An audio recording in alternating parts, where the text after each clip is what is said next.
Assalamualaikum warahmatullahi wabarakatuh. Selamat pagi. Selamat berjumpa kembali di channel SK TV Net, sahabatku semuanya. Pada pagi hari ini 18 September 2021, tepatnya di hari Sabtu ya sahabatku. Pada ketinggian pukul 9 lebihnya 6 menit waktu Indonesia bagian Barat, di mana saya akan mencoba menyampaikan update visual Merapi di pagi hari ini sahabatku. Dapat kita lihat untuk saat ini visual Merapi nampak mulai dari puncak Merapi, nampak kepulan asap, dan juga kaki Merapi nampak ya sahabatku. Ini dapat kita lihat untuk saat ini visual Merapi nampak ya sahabatku semuanya.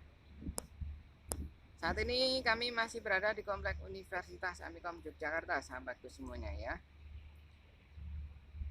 Sahabatku sahabat SKTV Net, kami juga akan menyampaikan data aktivitas Merapi periode pengamatan pada tanggal 17 September 2021, mulai pukul 00 sampai dengan pukul 24 waktu Indonesia bagian Barat.